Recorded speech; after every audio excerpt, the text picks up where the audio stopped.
Nagtanim kami dito sa isang bakanteng lote na dati ay taniman ng mga tubo. Ito ay nabili ni client noon at ang gustong mangyari ni client ay mabuo ng iba't ibang uri ng mga fruit trees ang kanyang bakuran. Dati ay nagpatanim na dito si client, yun nga lang ay hindi successful at marami ang namatay ng mga punla. Kaya tayo ang tinawagan ni client para ayusin ang naudlot niyang plano. Ang isa sa mga nakikita kong dahilan ay ganito, nagtanim sila pero hindi natanggal ang mga seedling bugs at ang ibang halaman ay hindi naaayon sapagkat meron tayong tinatawag na sunlight loving fruit trees at mild shady loving fruit trees na ang ibig sabihin habang maliit pa ay nangangailangan ang mga ito ng shade para hindi agad malanta o ma-stress ang mga halamang ito. Nasa 300 pieces na halaman ang napag-usapan namin ni client. Ito ay nabubuo ng iba't ibang uri ng fruit trees. Ang naaayon sa kontrata ay kami ang magsusupply ng mga fruit trees na pinili at gusto ni client na itanim sa kanyang bakuran. Napapaloob dito ang iba't ibang uri ng fruit trees kagaya ng lamang ng lansones, mangustin, durian, ubas, mansanas, figs, pomegranates at marami pa. Iba't ibang uri, iba't ibang presyo.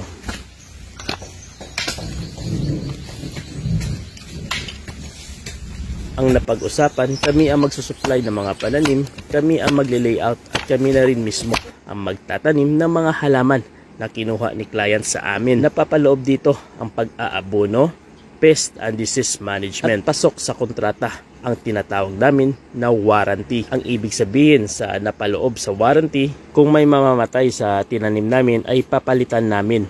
Ang gusto ko sa area ni client ay hilly, mataas siya na parte ng lupa. At ang kagandahan pa ay slopey.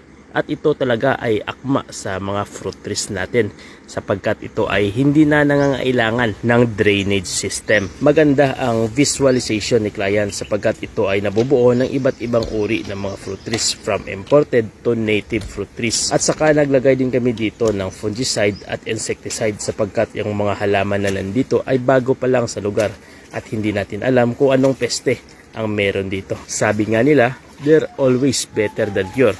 It is prevention. Napakaganda ang area sapagkat ito ay napapalibutan ng iba't ibang uri ng mga native fruit trees. Kaya sa mga boss natin dyan, kayang-kaya natin itayo ang inyong dream farm sa murang halaga at sa presyong na pag-uusapan.